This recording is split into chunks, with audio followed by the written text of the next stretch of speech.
Okay, this is part two to our program design lectures. This is going to be probably the most important one out of the three lectures. This is sort of the meat and potatoes portion of program design. So in part one, we talked about the initial consult, so getting to know who we're programming for, what their goals are, okay, limitations, things along those lines. We will set up an ideal weekly split for their schedule and something that fits their goals. And then once we sort of pick out our exercises, we can understand exercise order within those workouts. So now we're going to sort of zoom out from the daily and weekly and start to look into the program as a whole here in part two. So once we have that goal, we need to work backwards. So we start at the goal and we need to see what are all these steps that we need to take in order to get there. We need to understand that true progress takes time. Remember from our diminishing returns concept that those who have been training longer are going to take longer to achieve those same results, whereas beginners are going to be a little bit quicker to get there. But being an exercise science professional, we need to understand what is a realistic timeline to achieve certain goals, or how long does it take for certain adaptations to take place. We know that periodization, the definition is the strategic planning of training through manipulation in training variables. Another concept that we need to understand is phase potentiation. Okay, so for the type of programming that we're going to focus on here, this is really important. So certain phases of a program can potentiate the following phases. The example I have here is that if we do a hypertrophy focused phase of training, we will then create larger muscles, which can be followed up by a strength phase of training where we can actualize the strength of those muscles. Some different types of periodization. Block periodization is going to be where a specific block of training or a mesocycle of a few weeks is dedicated towards a specific quality. So this is the method that relies on phase potentiation. Okay, the example here, we get bigger muscles through hypertrophy, we get them stronger once they're larger, and then we attenuate that strength into power, okay, or some strength with more speed. The other type of periodization is a concurrent model where we train multiple qualities all at once. We'll talk a little bit later in terms of why one is better than the other, but for simplicity purposes, we are going to stick with block periodization as our main focus for this course. Some ways that we can progress within periodization. So we have linear periodization is where the volume decreases and intensity increases. So this is probably the most popular form of progression where the weight goes up, reps go down. We also have reverse linear, which is the exact opposite of that. Weight will go down as reps go up. Okay, so the intensity goes down, volume goes up. And then we have undulating or wave progression or periodization. So this is where volume and intensity are going to undulate in a wave-like fashion. So this is going to be a little bit more of an advanced form of progression. For the most part, in this lecture, we are going to stick with linear. With programming, we need to understand that it is both a science and an art. Okay, there's tons of ways that we can go about this. Okay, so knowing the science is understanding physiology and biomechanics and kind of figuring out what is the best way to train towards that specific goal. Whereas the art of programming is where we can use more experience in the field, maybe some things that have not quite been done or quite have been researched yet, or understanding the psychology of the individual and how that plays a role in program design. Something is obviously better than nothing, and a program is only as good as its adherence. So at the end of the day, this isn't something that we should overthink too much. There are some more important factors to consider with programming, okay, but having a good sound program is a solid start. So we're going to mostly talk about linear block periodization. For your final project, I'm going to require you to create a program following this type of periodization. So this is a simple way to look at programming. Okay, this is sort of the basics. Simple doesn't mean ineffective. Okay, this stuff works. It's tried and true. So what we're going to look at here for an example is an example of linear block periodization, where we have an 8-week training cycle, which is kind of on the shorter side, with 2 4-week mesocycles, or 2 4-week blocks within the training cycle. Okay, we're going to have a 4-week hypertrophy block of training and a 4-week strength focused block of training. So for the example, the client that we are creating a program for is a 23-year-old male, 6 months of resistance training. Okay, he just started this year, but now he wants to get a little more serious, hop on a program. His goal is to increase overall strength in the back squat and overhead press, as well as put on some muscle. Pretty simple, pretty straightforward there. For the days that he can commit, he wants to do 3 times a week of resistance training, okay, but then have an additional day of running outside of that. No injuries or limitations. Okay, he's just a normal full-time college student with a sedentary job, and he's got access to plenty of equipment. Pretty simple client here. We can sort of see that if we had somebody with maybe previous knee surgeries or medical conditions, things like that, there's a lot more considerations we need to take into account. But for the sake of our first program to look at, this is going to be pretty straightforward. So first, if he works out 3 times a week, I've decided that I think we're going to do full body each day. Okay, a little bit of lower body, a little bit of upper body. Okay, we're going to hit the whole body, stimulate muscle protein synthesis across large muscle groups multiple times a week. He's never going to get too crazy sore to where he can't recover for the next workout. Okay, but this is going to be a great way to have some good balanced work throughout the week. We could also do something like a push-pull legs, or upper lower, things like that, but I think full body is going to be ideal for this individual. Okay, our first day, the main focus is going to be on a squat pattern, vertical press, and a horizontal pull. The second day focus is going to focus on a hip hinge movement, horizontal press, vertical pull, and then the third day will focus on a lunging pattern, a vertical press again, and then a carry variation. So these are the exercises I've chosen for day 1. The exercises with letters next to them signify that they belong to a superset or a triset. So the back squat's performed by itself. Then when we move to the barbell strict press and seated cable row, those are done as a superset. So I will do the strict press, right, followed by the cable row, and then rest. Okay, pairing exercises, 2 or 3 of them together, is a great way that we can sort of save time in the gym. Okay, it's going to keep the heart rate elevated a little bit longer. Okay, we're just going to get a little bit more bang for our buck. These are the day 2 movements. As you can see, our Romanian deadlift is our hip hinge, bench press is our horizontal press, and then pull-ups are our vertical pull. Day 2, I've got 2 or 3 supersets. So these 2 are superset, these 2 are superset, and same with the last 2 exercises.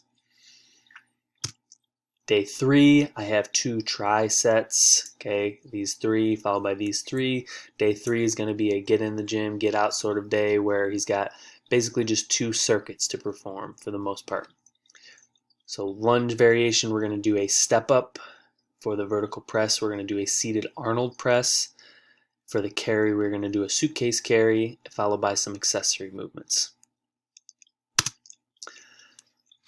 With these movements, I'm going to put these movements into 2 training blocks, one focused on hypertrophy, one focused on strength. Okay, we're going to have a linear progression on the main exercises, followed by a 1-week deload or recovery period. Okay, you can click this link here. It'll take you to the program for your final project if you want to use the layout or the template from this program to help you lay yours out. Be more than welcome to copy and paste that if you want. You just cannot copy and paste my exact program being used. For this hypertrophy block, okay, it looks a little bit overwhelming at first when we look at it, but I'm going to do some explaining, okay, so make sure that we pay attention here. Day 1, the 2 main exercises are the back squat and the barbell strict press. For these, I'm going to progress in a linear fashion where reps go down, weight goes up. Week 1, he starts 4 sets of 12, 4 sets of 10, 4 sets of 8, and then week 4, since it's the deload, we're going to do less volume at a lower intensity than we're used to. Okay, I'm sort of cutting the work into maybe anywhere from half to 3/4 of the work that he's capable of, or the work that was done in this previous block of training. So I just do 3 sets of 10 at 90% of whatever he did in week 2. Okay, so less weight and less sets than week 2. This is his opportunity to recover but still maintain fitness. You can see all of the exercises with an RPE next to them are the main lifts. So I have a similar progression here for Romanian deadlift and bench press, similar progression with goblet step-ups, seated Arnold press. Going into some of the accessory movements or secondary movements, okay, I have some of them with a linear progression, some of them not so much. So the seated cable row, I'm still progressing that in a linear fashion. But the tricep pushdowns, I just keep these the same. 3 sets of 15, 3 sets of 15. I want to see him adapt. And then maybe on the 3rd week where we're really pushing things, I add 1 additional set for as many reps as possible. Okay, so these last 3 exercises, 3A, B, and C, all stay the same from week 1 to week 2. I don't want to quite change those yet, but then in week 3, since I know that a deload is coming up the following week, we're really going to push things in this week 3. That's why the accessory movements on day 2, I have added a set. Week 3 doesn't really change much throughout. Okay, so there's different ways that we can manage the secondary lifts. We just need to be careful that we don't change too many variables in our training. Okay, so we can keep accessories the same. We can make minor advancements or minor progressions in them. Okay, sort of along the lines of here. Okay, otherwise stick to most of the progressions happening with those main lifts. After the hypertrophy block, he goes through a deload week. Now we start up his strength block of training. So as you can see, everything with RPEs is going to be their main lifts for the day. So day 1, all the exercises are staying the same. Back squat. Now we're going into 3 sets of 6, into 3 sets of 4, and then week 3 is going to be our test week. I want to see, did his strength actually improve? So we are going to do up in weight, down in reps each set, going from 6, 4, 2, finally building to a heavy single for the day, okay, or a 1 rep max testing. You'll see a similar progression here with the bench press. I choose not to do a 1 rep test for the Romanian deadlift because I just don't think that is a very smart exercise to test a 1 rep on. Okay, we can test 1 rep deadlifts with some more advanced lifters. Romanian deadlift is a little bit more of a feel, stretch kind of exercise into the hamstrings, not really something that we want to push to a maximum weight. You'll also see that the seated cable row has a linear progression as well. You might notice that we are doing 3 sets of a given exercise instead of 4. Okay, the focus of this strength block is to move heavier weights to actualize our strength versus the hypertrophy block. We're just trying to get in some volume and grow those muscles. Reps for the accessory movements are pretty similar, pretty close. Okay, I might have went down a little bit in reps so we can maybe increase the weight on these. Similar progression though, same from week 1 to 2. Week 3, I decided to up the sets. Okay, get us a little bit more volume in this 3rd week. This 3rd week we can push it a little bit. Okay, I crank things up a little bit, and then once we get into week 4, everything goes back down as an opportunity to recover. Okay, so week 3 should be the hardest. We've got 1 rep max testing on a few exercises. Okay, we've got an additional set on some of our secondary exercises. And then week 4, I have a similar form of deload here.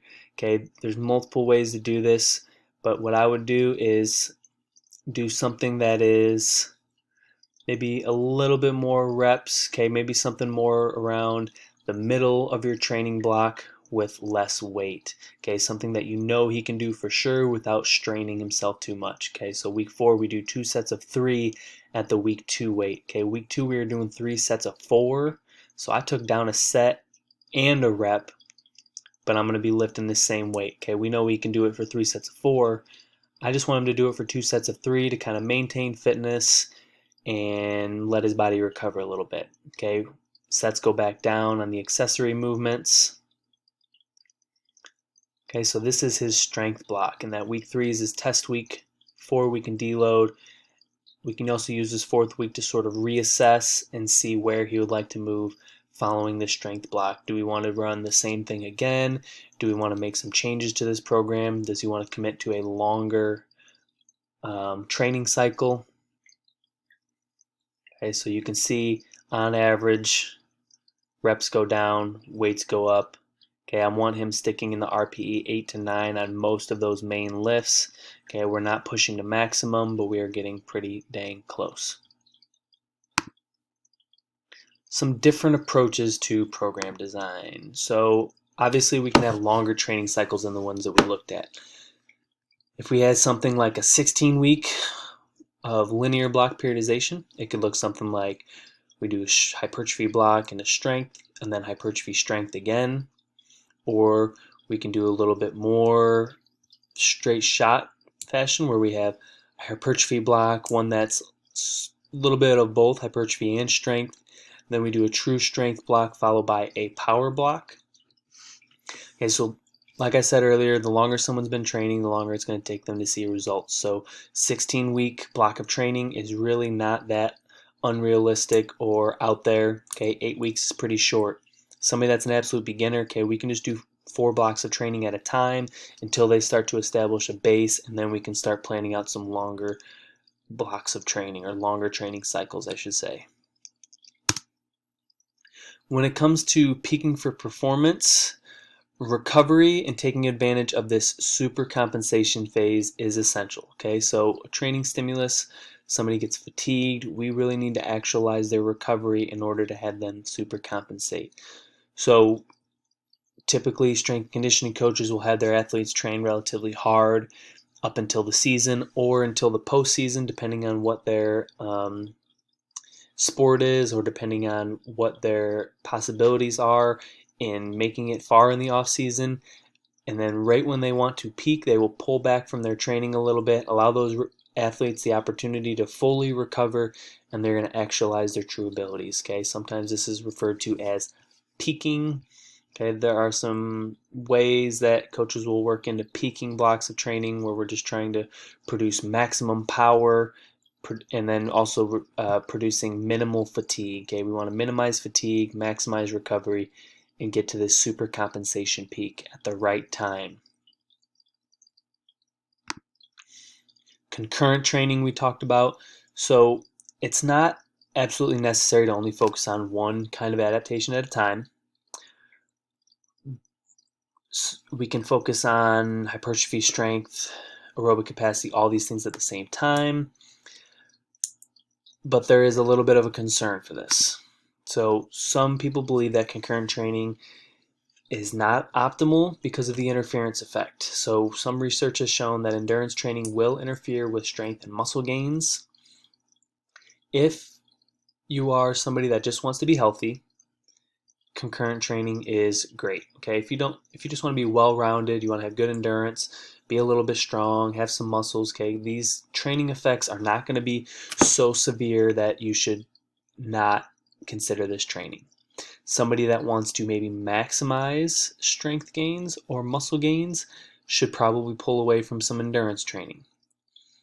If you want to include both of these in your training, it's going to be best to separate these modes as far as possible. So we'll have separate days for strength training and aerobic training, which is going to be more optimal than doing them on the same day. That is how we are going to avoid the interference effect to the best of our abilities.